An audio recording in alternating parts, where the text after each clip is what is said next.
buy an asset or stay broke. So who owns assets? Well, it's the wrinkly money. It's the old people. It's the people who bought stocks and real estate from back in the day. These are the people that are holding asset. It's the elites. It's the people who own the big companies who basically run the world. These people have assets.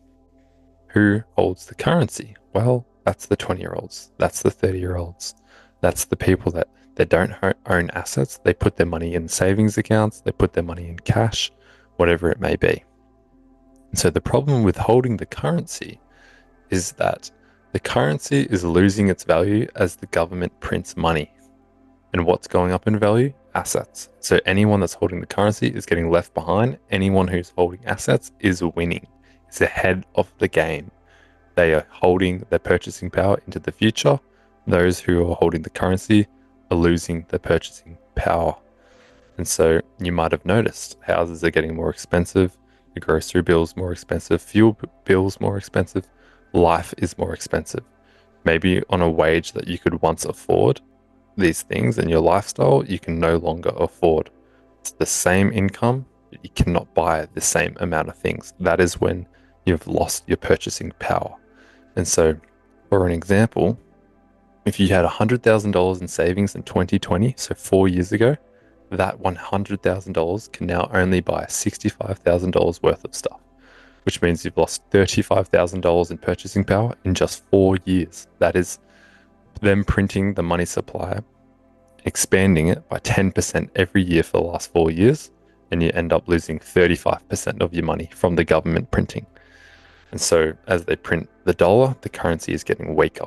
So it can't buy as much as it once could. Now, inflation's been around for a long time. For the last 4 years, the money printing has gone through the roof, and there is no accountability. There is no one auditing these funds, and so it's just getting out of control. And so the US government has spent another $345 billion in the last 4 days. So now in total, there's $35.7 trillion in debt.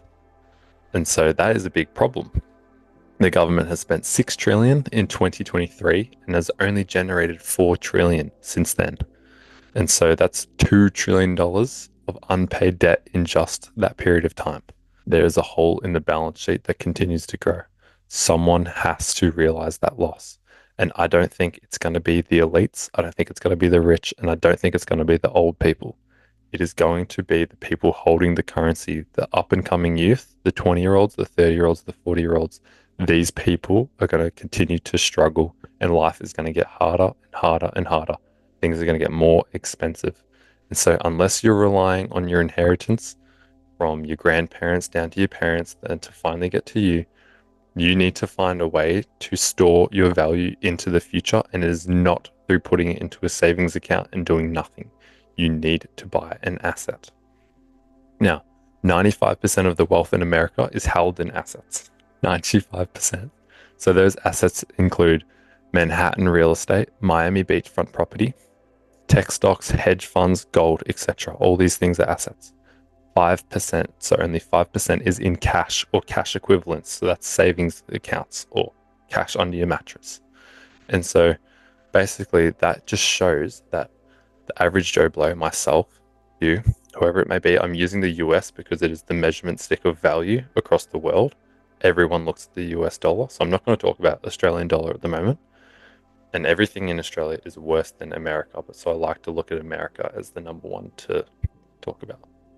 And so that is a problem, that the 5% of the wealth is in cash, which means we are holding the losing store of value.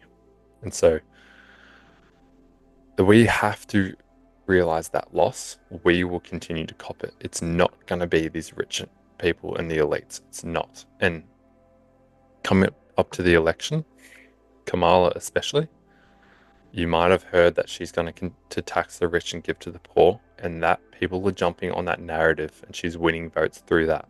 The reality is she's not going to do that because it would be such a stupid move. That would push all the big money out of America, and it would absolutely plummet the economy. We are built on huge tech companies, on gold, on all these real estate assets, all these big things we are built on. And so if she was to continue to raise capital gains, tax unrealized unrealized capital gains. She will push all this big money out, and America will no longer be the big money player. And so I don't believe she is going to do that. And so it's going to be us, the average Joe Blow, copping the heat.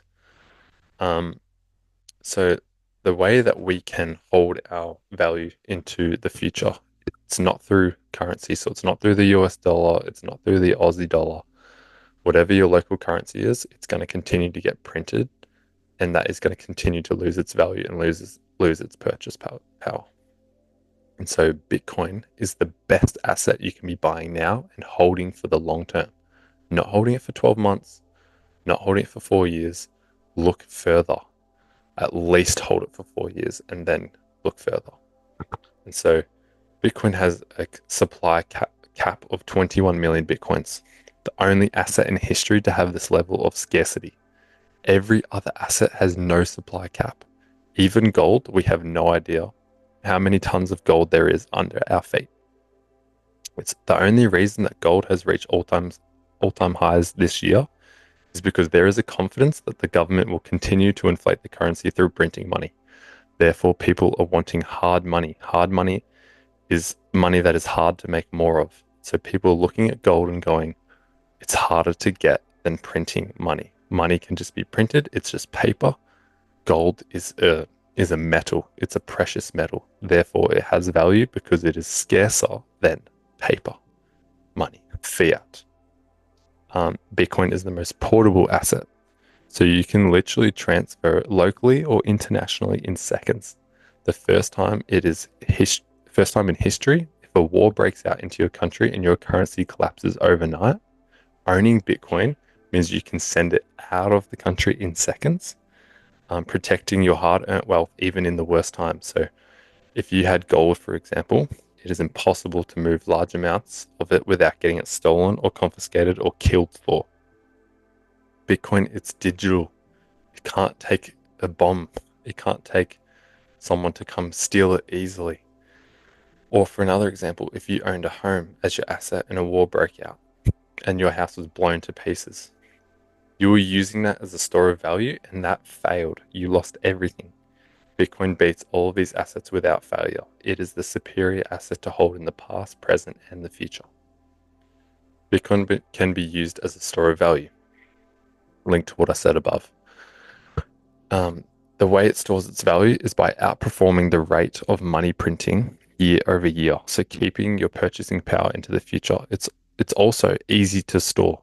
Since it is not tangible, you can secure it offline out of central banks' hands through cold wallet storage. It's the best money to self-custody. Other money that you can self-custody is cash under your mattress. That's an example of self-custody. The banks don't know how much cash you have, whatever, but it's losing its value as they print more. Another example is gold. It's not that easy to store. You got to put it in a safe. You got to make sure that it's protected. If it's a really big, whatever, you might have to try and find a way to store bigger amounts. Say you want to move house, there's a security risk. It's not that easy to store. And then that's why people usually just give it to the central banks and they can hold it for them. And that's not self-custody. So Bitcoin, you can have self-custody. Bitcoin, there is no property tax for holding Bitcoin. So you don't get taxed on just holding Bitcoin. Yes, you might get taxed as a capital gain when you sell it down the track, and that reduces the longer you hold it, but you do not get regular property tax as you would for a house. So if you think you own a house and then they come along each year, take 1% of what the house is worth, you will slowly pay the amount of what the house was worth in 100 years. So for example, if you bought a house for $10 million at a property tax of 1% a year, then it only takes 100 years to pay $10 million just in taxes. So now you're paying double what you paid for the house in 100 years, which sounds like a long time, but it's just proof that if that stayed at 1% property tax, which it can increase, they can just adjust it whenever they want, you will basically lose 100% of its value in 100 years. That is a scary thought. Bitcoin is not like that. It appreciates over time. There's not a maintenance fee. You don't have to go in, the renters smashed a hole in the wall and fix the hole in the wall. You don't have to worry about natural disaster wiping out your house. You don't have to worry about a war breaking out. Bitcoin takes away all those external risks in physical property. It puts it into the digital world in cyberspace. It's like putting a block of land into the digital world, and it is safe from all those external things. And so Bitcoin is easier property to own. You don't have to own a whole Bitcoin. You can own $10 worth, $100 worth, $100,000. You can't buy $100 of a house down the road. You can't own 10% of a house down the road. You have to try and own the whole thing over time, 25, 30 years, whatever it may be. And you have to try and protect it the whole time you're going through that, through property tax, through vandalism, through natural disaster, all those things I named before. You have to try and hold it for that period of time in order to pay it off. It's not that easy. Bitcoin, you can own $100, get used to holding $100, then look at buying more. And you don't have to hold a huge percentage. You can choose how much you want to hold, and that can appreciate over time. So there's no little amount of Bitcoin. Every amount counts, and it goes into the future, and it's money for the future, not money for now. And so on top of that, Bitcoin is the number one performing asset since its existence. So with an annual growth of more than 40% a year for the past 4 years, it's outperforming gold, real estate, bonds, and the S&P 500. So there's no argument against its performance growth. The only argument is whether this thing is legitimate or not. It's had 15 years behind it. It is not going away. It is becoming institutionalized. It's got ETFs involved. It's got BlackRock, Vanguard. It's got Trump talking about it. It's got these huge narratives.